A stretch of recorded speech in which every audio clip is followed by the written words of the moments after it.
My dear student, হাজী আব্দুল মোতালেব মহিলা college ও বাংলাদেশের সকল একাদশ ও দ্বাদশ শ্রেণীর শিক্ষার্থী তোমাদের সবাইকে অনলাইন ক্লাসে স্বাগতম। আমি মোহাম্মদ মনিরুজ্জামান, প্রভাষক, হাজী আব্দুল মোতালেব মহিলা কলেজ, কেশবপুর, যশোর। অনলাইন ক্লাসে তোমাদের আজ কণিক বিষয়ে আলোচনা করব। তো গণিত সম্পর্কে আলোচনা করতেই তোমাদের মনে জাগতে পারে যে কেন আমরা এই কণিক পাঠ পড়ব। তো কণিক পাঠটা আসলে আর্কিটেকচার, বিভিন্ন চিত্রাঙ্কন কাজে কণিক ব্যবহার করা হয়। তো কণিকটা কি? কণিকটা হলো একটি বিন্দুর সঞ্চয় পথ। একটি বিন্দুর সঞ্চয় পথ সে কণিক। তো মাই ডিয়ার স্টুডেন্ট, কণিক সম্পর্কে আমরা বিস্তারিত এখন আলোচনা করব। তো যেমন আমরা যে প্রথমে আমাদের কণিকের সংজ্ঞা জানতে হবে। দুইটা সংজ্ঞা আছে কণিকের, একটা হলো গাণিতিক সংজ্ঞা, আরেকটি হলো তত্ত্বীয় সংজ্ঞা।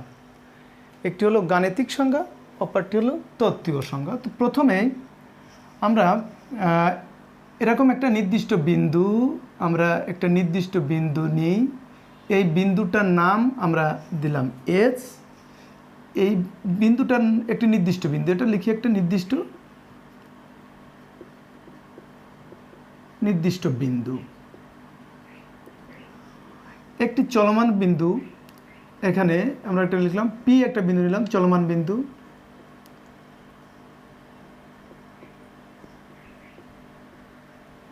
চলমান বিন্দু পি একটি নির্দিষ্ট রেখা, এই রেখাটার নাম একটি নির্দিষ্ট রেখা দিলাম, নির্দিষ্ট রেখা। এখানে একটা বিন্দু আমরা নিলাম এম। তো এই চলমান বিন্দু, নির্দিষ্ট বিন্দু থেকে চলমান বিন্দুর দূরত্ব,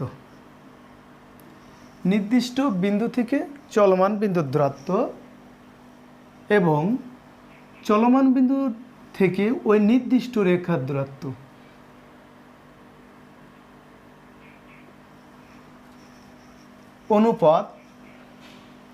অনুপাত একটি ধ্রুব সংখ্যা ই। তখন ওই পিকে বলা হবে কণিক। তখন ওই চলমান বিন্দুর সঞ্চয় পথকে বলা হবে কণিক। তো আমরা চলমান বিন্দু সঞ্চয় পথটা কেমন হতে পারে, আমরা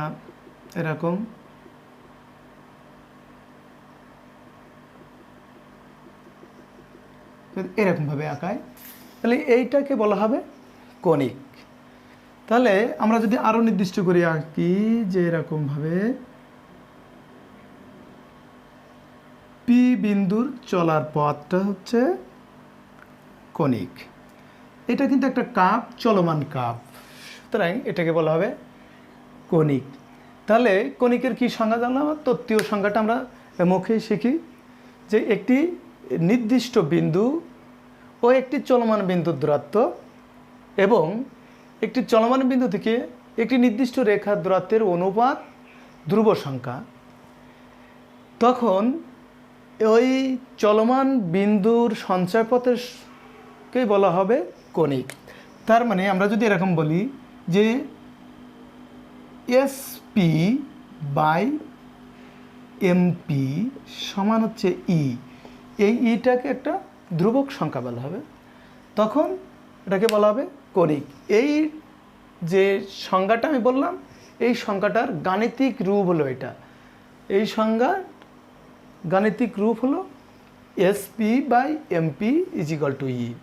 তার মানে যে চলমান একটি নির্দিষ্ট বিন্দু থেকে একটি চলমান বিন্দু দূরত্ব, একটি চলমান বিন্দু থেকে একটি নির্দিষ্ট সরলরেখার দূরত্বের অনুপাত সর্বদা নির্দিষ্ট ই থাকে, তখন এই পি বিন্দুর চলমান সঞ্চার পথকে বলা হবে কণিক। মাই ডিয়ার স্টুডেন্ট, এখন আমরা এখানে একটা অক্ষ আমরা এরকম নিলাম, যেটাকে বললাম আমরা কি এক্স অক্ষ, আর এটা হচ্ছে কি এক্স ড্যাশ। এখন এখানে আমরা ওয়াই অক্ষটা লিখব, ওয়াই অক্ষটা আঁকবো। এখন আমরা ওয়াই অক্ষটা আঁকবো, এটা হচ্ছে ওয়াই অক্ষ। এখন দেখো এই নির্দিষ্ট যে রেখা, এই নির্দিষ্ট রেখার আমরা এখন একটা নাম দিব, যে নির্দিষ্ট রেখার একটি এখন নাম হলো যে নিয়ামক রেখা বা দ্বিকক্ষ রেখা। আমরা লিখব কি নিয়ামক রেখা।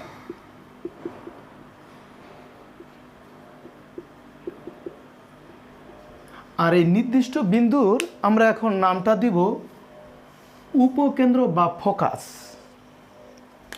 তাহলে আমরা নাম দিব কি উপকেন্দ্র, উপকেন্দ্র।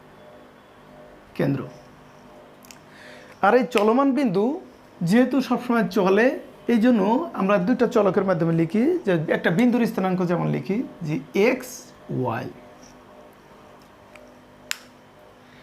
এখন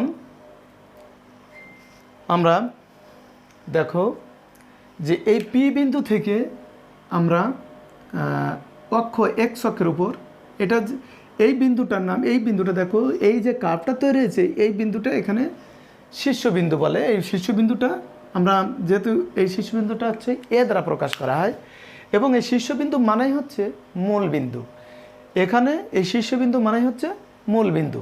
তাহলে নিশ্চয়ই আমরা মূল বিন্দুর স্থানাঙ্ক আমরা জানি, তার মানে শীর্ষবিন্দু কি এ ও এ 0 0, শীর্ষবিন্দু হবে কি এ 0 0, মাই ডিয়ার স্টুডেন্ট। এখন আমরা চলমান বিন্দু থেকে এক্স অক্ষের উপর পি এন লম্ব টানি, তাহলে এটা কি আঁকালাম লম্ব। এখন যেহেতু আমাদের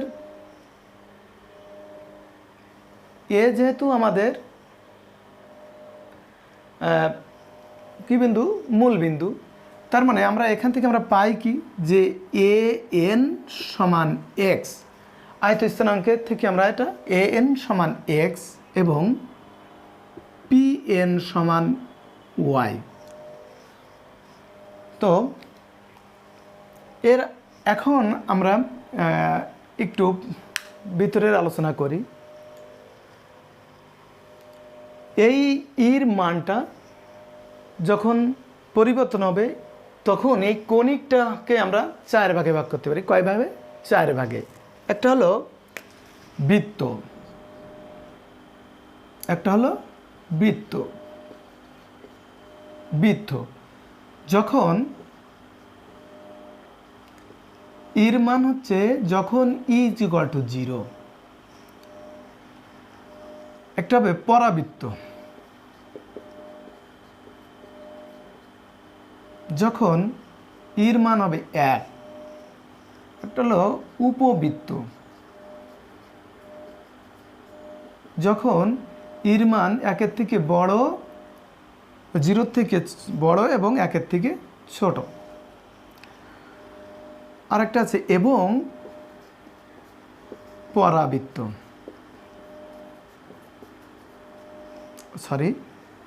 পরাবৃত্ত না, অধিবৃত্ত। অধিবৃত্ত কখন? যখন ইর মান হবে 1-এর থেকে বড়। এই যে 4টা তথ্য তোমাদের সঙ্গে উপস্থাপন করলাম। এই বৃত্ত তোমাদের প্রথম পত্রের 4th অধ্যায়, এটা প্রথম পত্রের 4th অধ্যায় আলোচনা করা। আর এই কণিকের 2য় পত্রের 6ষ্ঠ অধ্যায়, কণিকের 2য় পত্রের 6ষ্ঠ অধ্যায়, এটা হলো 6-এর এ, এটা হলো 6-এর বি, এটা হলো 6-এর সি। এই 3টা পার্ট তোমাদের কণিক সম্পর্কে আলোচনা করা। এখন আমরা এই 3টা পার্টের প্রথম যে পার্টটা আছে, আমরা পরাবৃত্তের অঙ্গগুলো আজকে আমরা পরাবৃত্তের সূত্র এবং সংজ্ঞা নিয়ে আলোচনা করব। তাহলে পরাবৃত্ত কখন হবে? যখন ইর মান হবে 1, অর্থাৎ দেখো যে এসপি বাই এমপি সমান কত হবে 1, তখনই হবে পরাবৃত্ত। যখন ইর মান 0 থেকে বড় আর 1-এর থেকে ছোট, কেমন যে 1/2, 1/√2, 1/3, 1/√3, 1/4 এরকম ইত্যাদি হতে পারে, তখনই আমরা কি বলবো সেটা উপবৃত্ত। যখন ইর মান 1-এর থেকে বড়, তার মানে কি 1.5, 2, 3, 4 এরকম এনি হাউ হতে পারে, সেটা 1-এর থেকে বড়, তখনই হবে সেটা অধিবৃত্ত। তো আমরা আজ 6 এর কণিকের পরাবৃত্ত সম্পর্কে আলোচনা করব এবং পরাবৃত্তের তাহলে সংজ্ঞা থেকে আমরা কি পাই, যে ইর মান যখন 1 তখন সেটা পরাবৃত্ত। তাহলে আমরা ইর মান 1 বা 1, ইর মান 1, তাহলে আমরা এখানে লিখতে পারি অতএব SP by MP equal to 1। তাহলে এখান থেকে আমরা লিখতে পারি যে এসপি ইকুয়াল টু কি লিখতে পারি এমপি। এখন দেখো আমরা এখানে আবার আসি যে আমরা এস এন সমান কি লিখতে পারি, দেখো এস এন সমান আমরা কি এ এন মাইনাস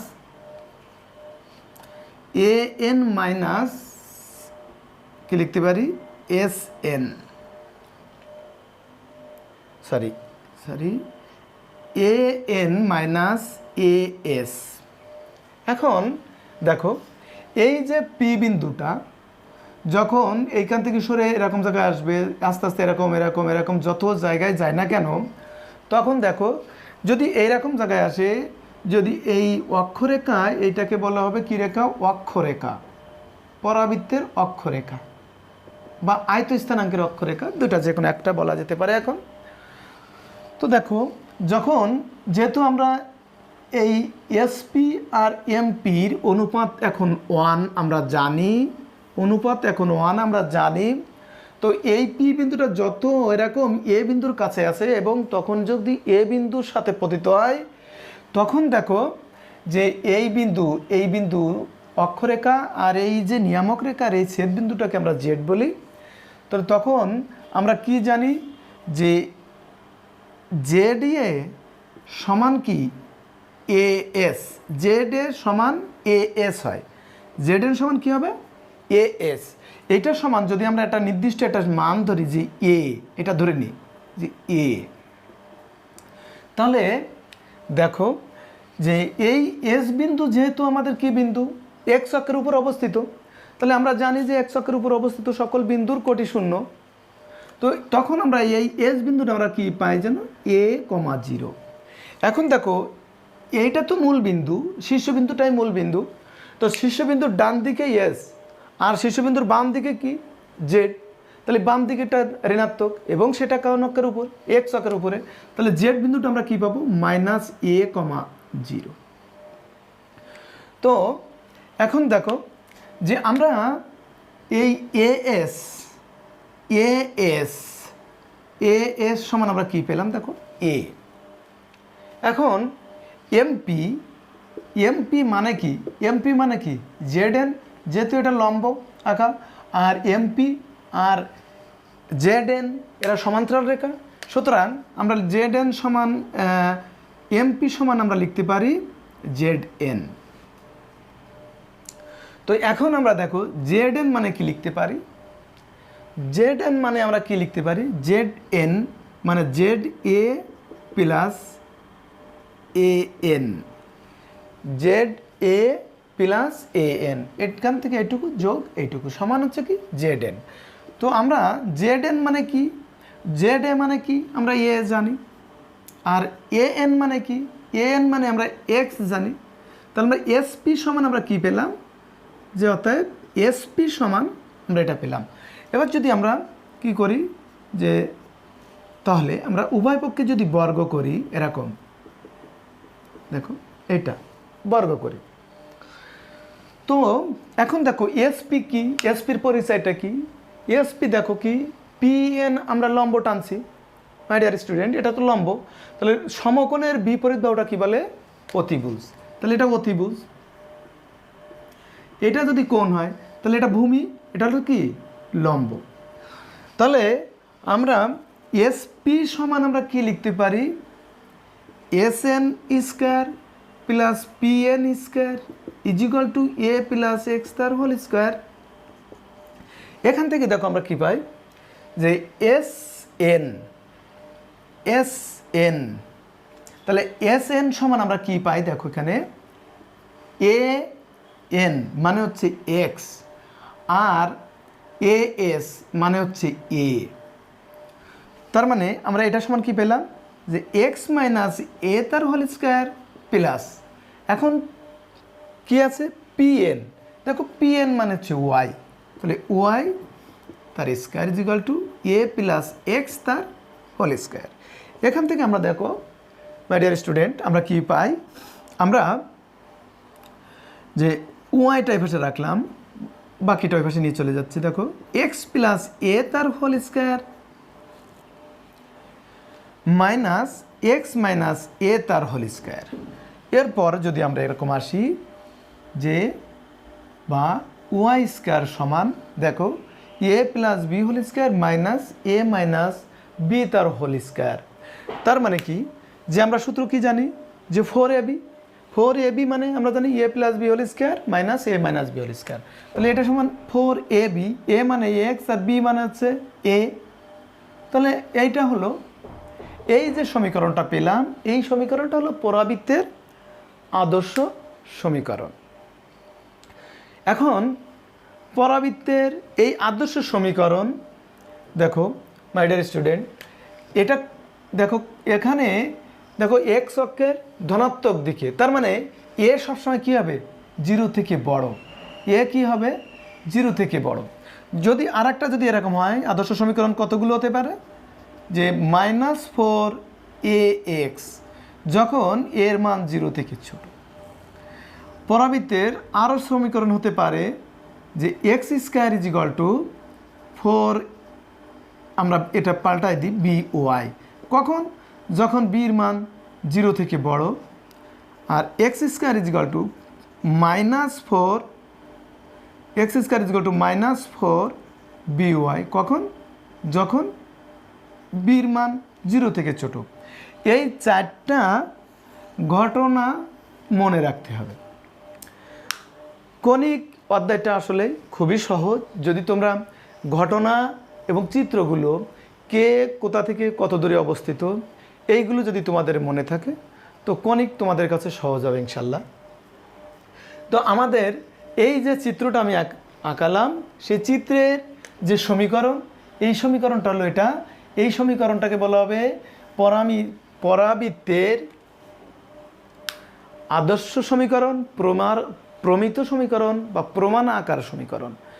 তাহলে আমরা কি জানলাম যে যদি অক্ষরেখা এক্স অক্ষ হয় এবং তার শীর্ষবিন্দু যদি ওয়াই অক্ষতে স্পর্শ হয়, আরেকটি চলমান বিন্দু পি এরকম যদি হয়, তাহলে তার সমীকরণ হচ্ছে কি Y square is equal to 4ax। এখন আমাদের যে আমরা কি জানলাম দেখো, নিয়ামক রেখা জানলাম, সেটা ওয়াই অক্ষের সমান্তরাল, সেটা কারো এক্স অক্ষের উপর লম্ব। শীর্ষ স্পর্শক রেখা ওয়াই অক্ষের সমান্তরাল, সেটা এক্স অক্ষের উপর লম্ব। আর একটা গল্প যে এই পিএন আর এর নিচের দিকে এরা সবসময় কি প্রতিসম, কার প্রতিসম এক্স অক্ষের প্রতিসম। তাহলে আমরা গল্পটা কি করতে পারি, যে গল্পটা এরকম করতে পারি যে y square is equal to 4ax পরাবৃত্তটি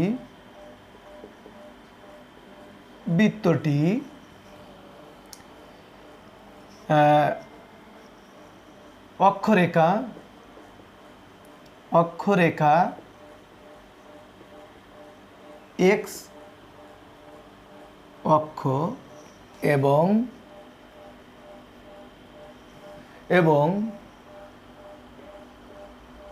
শীর্ষবিন্দু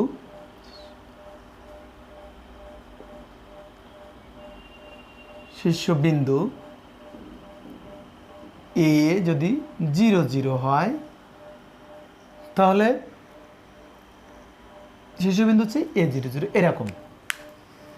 তাহলে আমরা শীর্ষবিন্দু কি a00, আর যদি অক্ষরেখা x অক্ষের সমান্তরাল হয় তাহলে y² = 4ax। এটা হবে পরাবৃত্তের আদর্শ সমীকরণ। এখন আমরা দেখো সূত্রগুলো একটু জানবো, পরাবৃত্তের সূত্রগুলো আমরা এখন একটু জানবো। তার আগে আমরা পরাবৃত্তের যে 4 প্রকার শ্রেণীবিভাগ করলাম, এই 4 প্রকারের শ্রেণীবিভাগের আমরা 3 প্রকারের গল্প এখন শিখব। 3 প্রকারের গল্প শিখব। এক হলো যে যদি আমরা ইর মান 1 হলে সেটা হবে পরাবৃত্ত এবং এই পরাবৃত্তের আমি বলছি 4টা আদর্শ সমীকরণ। তো আমরা এই 4টা এখন দেখো আঁকার চেষ্টা করব। 4টা যদি আমরা এরকম আঁকি,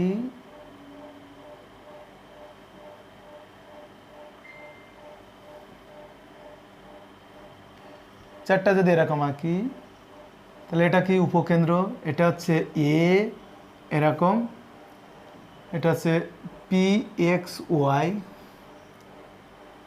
এরকম, এটা হচ্ছে m। এটা কিসের সমীকরণ?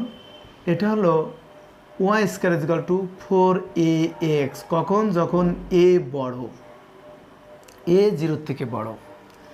দ্বিতীয় চিত্র, তোমরা চিত্রগুলো যদি মনে রাখো তাহলে তোমাদের জন্য সহজ হবে। দেখো এটা উপকেন্দ্র এস, চলমান বিন্দু, এটা হচ্ছে এম এস, এটা হচ্ছে y² = -4ax। কখন? যখন a 0 থেকে ছোট।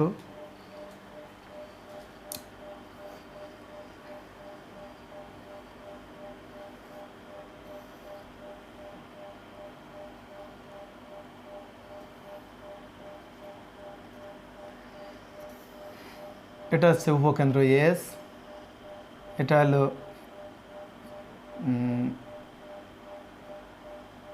পি চলমান বিন্দু xy,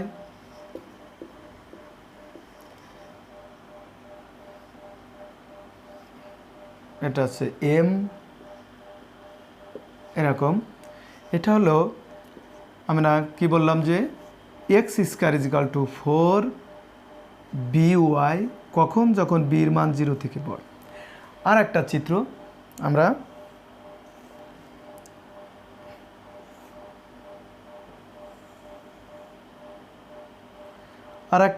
আমাদের এরকম,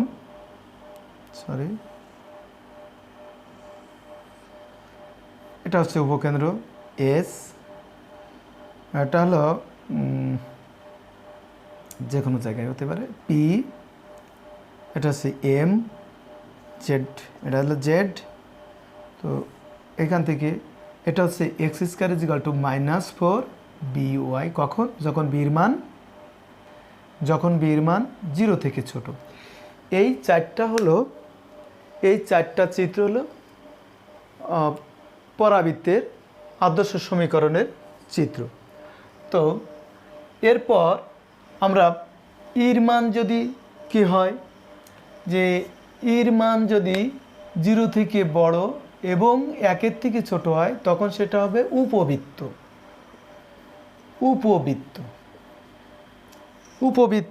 তাহলে উপবৃত্তের চিত্রে কেমন হবে?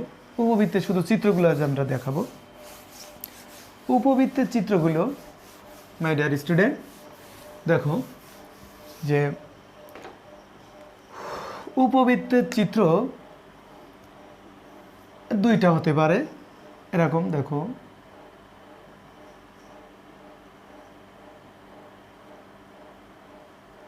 এখন এইগুলো আমি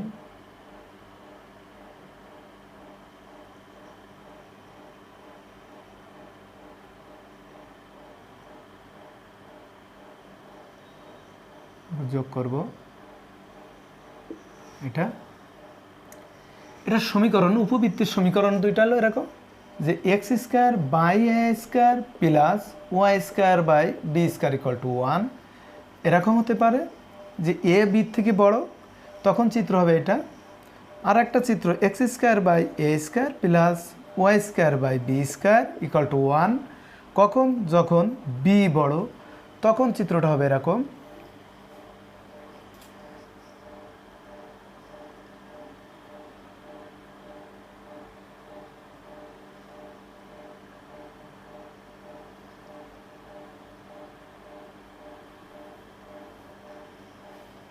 সরি, এবার থেকে একটু বেশি হয়ে গিয়েছে, একটু চ্যাপডা হবে আর কি। এটা চিত্র এরকম। তো দেখো, যখন এ বড় তখন দুইটা অক্ষ আছে, তো একটা এক্স অক্ষ একটা ওয়াই অক্ষ। তাহলে এখন এ বড় তখন এক্স অক্ষ বড়, মানে বৃহৎ অক্ষ এক্স, আর যখন বি বড় তখন বৃহৎ অক্ষ হচ্ছে ওয়াই। এই দুটো হলো উপবৃত্তের সমীকরণ এবং তার চিত্র। এখন আমরা অধিবৃত্ত অধিবৃত্ত অধিবৃত্ত অধিবৃত্তের ক্ষেত্রে আমি আগেই বলেছি যে ইর মান একের থেকে বড়। এখান থেকে কিন্তু এমসিকিউ পড়ে যে কোন সত্ত্বে অধিবৃত্ত প্রকাশ করে, এরকম এমসিকিউ মাঝে মাঝে পড়ে। তাহলে অধিবৃত্তের দুইটা সমীকরণ, একটা হলো যে X square by A square minus Y square by B square equal to 1। উপবৃত্তের ক্ষেত্রে প্লাস, এখানে মাইনাস। এইটার দুইটা পরাবৃত্তর সমীকরণ আঁকলেই আমরা অধিবৃত্তের সমীকরণ পেয়ে যাই। দেখো যে এইখানে একটা এটা হলো এর সমীকরণ। আর যদি এরকম আরেকটা আছে যে X square by B square minus Y square by A square equal to 1, তখন চিত্রটা হবে একটু এরকম। চিত্রটা তখন কেমন হবে সেটা আমি আঁকাচ্ছি। দেখো,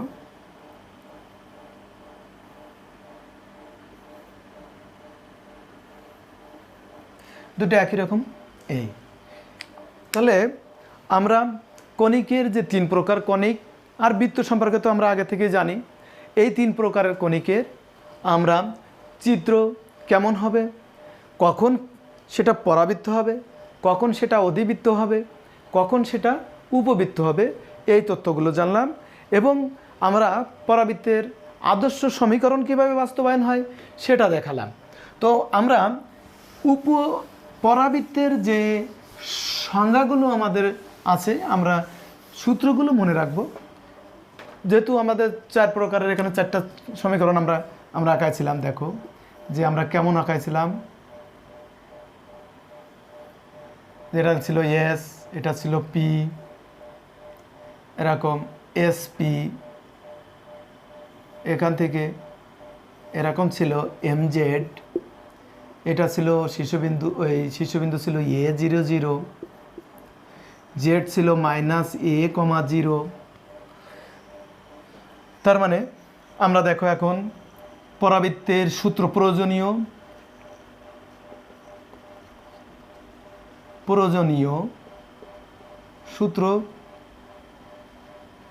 সূত্রসমূহ কার? পরাবৃত্তের। লিখব পরাবৃত্তের প্রয়োজনীয় সূত্রসমূহ। দেখো, 1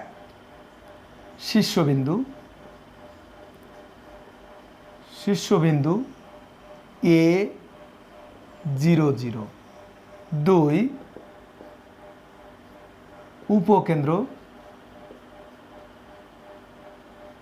উপকেন্দ্র এস দিয়ে প্রকাশ করা হবে এবং লেখা হবে কত? A,00। আচ্ছা, তারপরে 2 নম্বর, 3 নম্বর হচ্ছে উপকেন্দ্রিক লম্বের দৈর্ঘ্য, উপকেন্দ্রিক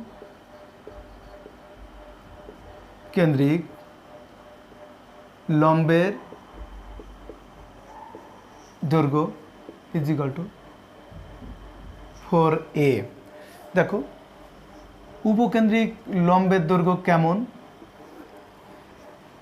এইখান থেকে এই লম্বটা যদি এরকম হয়, এটা এস, এটা এল ড্যাশ, এটাকে বলা হবে এল। এরকম এল ড্যাশের দূরত্বকে বলা হবে উপকেন্দ্রিক দূরত্ব। তো আমরা এই এল বিন্দুর স্থানাঙ্ক আমরা জানি এরকম এ কমা 2a আর এল ড্যাশ এটা সমান আমরা এরকম বলতে পারি যে এ কমা -2a। কোথা থেকে পাবো? আমরা এর উপরে একটা বিন্দু আলফা বেটা ধরে নেব, নিয়ে আমরা যে উপবৃত্তে পরাবৃত্তের আদর্শ আকার সমীকরণ জানি এইখানে বসালে আমরা এরকম একটা পাবো আর কি। যাক, বিস্তারিত দিকে না যায়, আমরা 4 নম্বরটা আমরা দেখো। তাহলে উপকেন্দ্রিক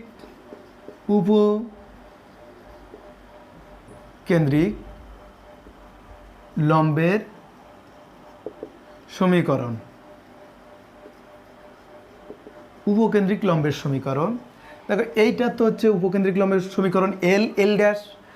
এল ড্যাশটা কি? যে সেটাই কি বিন্দু দিয়ে যায়? এস বিন্দু দিয়ে যায়। এস বিন্দু মানে মূল বিন্দু থেকে এ দূরে অবস্থিত, এবং সেটা কোন অক্ষের সমান্তরাল? সেটা ওয়াই অক্ষের সমান্তরাল। যদি ওয়াই অক্ষের সমান্তরাল হয় তাহলে আমরা জানি কি এক্স ইকুয়াল টু এ। 5 নম্বর হলো কি নিয়ামক রেখার সমীকরণ। নিয়ামক রেখার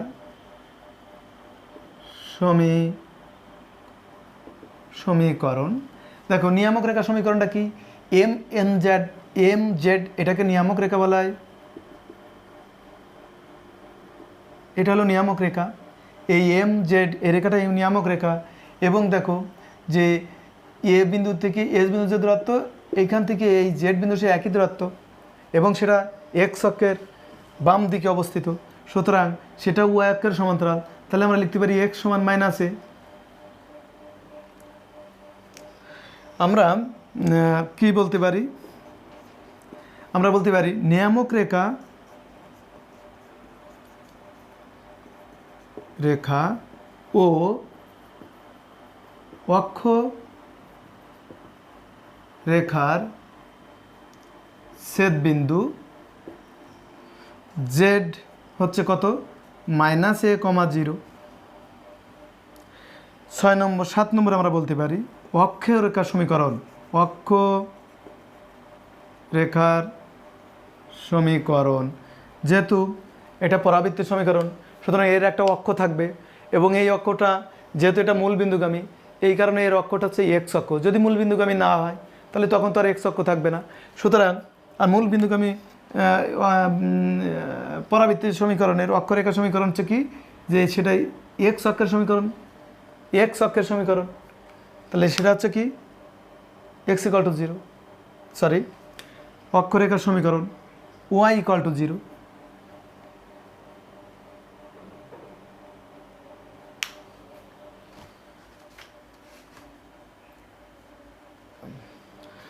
তার মানে আমরা তাহলে আরও কি জানি? পরাবৃত্তের সংজ্ঞা অনুযায়ী আমরা জানি এসপি ইকুয়াল টু পরাবৃত্তের সংজ্ঞা অনুযায়ী পরাবৃত্তের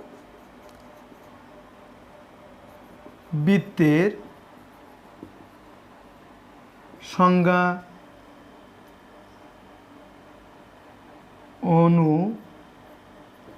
অনুযায়ী এসপি ইকুয়াল টু কি এমপি, এটা জানি। তাহলে এই যে সূত্রগুলো, এই প্রয়োজনীয় এই সূত্রগুলো মনে থাকলে এই অধ্যায়ের যাবতীয় অঙ্কগুলো আমরা খুব সহজেই করতে পারবো। আমাদের জানতে হবে যে কোন বিন্দু থেকে কোন বিন্দু দূরত্ব কত, কোন বিন্দু থেকে কোনটা চলমান, কোনটা এই নির্দিষ্ট বিন্দু, কোনটা চলমান বিন্দু, কোনটা নির্দিষ্ট রেখা, কোনটি অক্ষরেখা, কোনটি নিয়ামক রেখা, এরকম সবগুলো তথ্য যদি আমরা প্রথমে ছবিগুলো আঁকাতে পারি, আমরা চিহ্নিত করতে পারি, তাহলে আমরা এই অধ্যায়ের অঙ্কগুলো খুব সহজেই করতে পারবো। মাই ডিয়ার স্টুডেন্ট, তোমরা সকলে এই সূত্রগুলো সবার আগেই চিত্র, তারপরে সূত্রগুলো আমরা মনে রাখার চেষ্টা করব। তাহলে অতি সহজেই আমরা কণিকের এই টপিক 6 এ বা 6.1 এর যাবতীয় অঙ্কগুলো আমরা সমাধান করতে পারবো। এখন দেখো এই চিত্রটা যদি আমরা, নিশ্চয় তোমরা এই সূত্রগুলো লিখে নিয়েছো, এই চিত্রটা যদি এরকম হতো যে কি হতো, যে চিত্রটা যদি এরকম হতো যে দেখো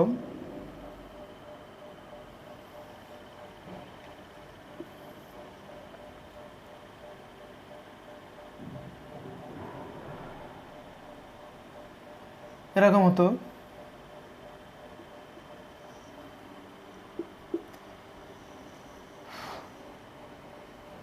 এরকম হতো, তার মানে এর সমীকরণটা হতো কি x square is equal two 4ay, আগেই আমরা গল্প করেছি। এবং এটা কি অক্ষ ছিল? ওয়াই অক্ষ। এটা ছিল কি এক্স অক্ষ। তখন আমাদের এইখানে শীর্ষবিন্দু a00, নিয়ে কোনো কথা নাই, a00। তখন উপকেন্দ্রটা আমরা এখানে বি দিই, এটা যদি আমরা বি দিই তাহলে তোমাদের জন্য মনে রাখা সহজ হবে। তখন দেখো উপকেন্দ্র পরিবর্তন হবে। উপকেন্দ্র দেখো কোন অক্ষের উপর অবস্থিত? ওয়াই অক্ষের উপর অবস্থিত। তাহলে ওয়াই অক্ষের উপর অবস্থিত তার ভুজ 0, আর এইখান থেকে এটুকু দূরত্ব কি বি। উপকেন্দ্রিক লম্বের দৈর্ঘ্য, তার মানে এইটুকু দৈর্ঘ্য। উপকেন্দ্রিক লম্বের দৈর্ঘ্য মানে এটার দৈর্ঘ্য এল ড্যাশ, তার মানে এটার দৈর্ঘ্য কি 4b। উপকেন্দ্রিক লম্বের সমীকরণ, তার মানে এল ড্যাশ রেখার সমীকরণ, এইখান থেকে এইটুকু দূরত্ব ছিল কি বি। তাহলে এখানে এক্স, এটা লিখতাম কি ওয়াই ইকুয়াল টু বি, এবং সেটা এক্স অক্ষের সমান্তরাল। নিয়ামক রেখার সমীকরণ, সেটাও এক্স অক্ষের সমান্তরাল। তাহলে এখানে কি হতো মাইনাস বি। নিয়ামক রেখার অক্ষরেখার ছেদবিন্দু, নিয়ামক রেখার অক্ষরেখার ছেদবিন্দু দেখো যেটা কি ছিল, যেহেতু এটা ওয়াই অক্ষের উপর অবস্থিত তাহলে এটা মাইনাস বি হতো। তখন এটা এস ছিল কি, এস ছিল হচ্ছে 0, b। আচ্ছা, তাহলে এটা কি হতো যে 0, -b। অক্ষরেখার সমীকরণ, তখন তো ওয়াই অক্ষের সমীকরণ, তাহলে ওয়াই অক্ষের সমীকরণ কি এক্স ইকুয়াল টু 0। পরাবৃত্তের সংজ্ঞা তো একই জিনিস। সুতরাং আমরা এই সূত্রগুলো সকলেই কি করব, মনে রাখার চেষ্টা করব। পাশাপাশি চিত্রটা আমরা আঁকানোর চেষ্টা করব। চিত্র যদি আঁকাতে পারি তাহলে এই অধ্যায়ের যাবতীয় অঙ্কগুলো আমরা অতি সহজেই উপস্থাপন করতে পারবো। এবং কোন বিন্দুকে কি বলে তাহলে আমরা এটা শিখে নেব ইনশাল্লাহ। আজ এই পর্যন্তই। তোমাদের সাথে আগামী দিন এর পরবর্তী অঙ্ক নিয়েই আমরা হাজির হব ইনশাল্লাহ। তো সকলে সুস্থ থাকো, সুন্দর থাকো। আল্লাহ হাফেজ।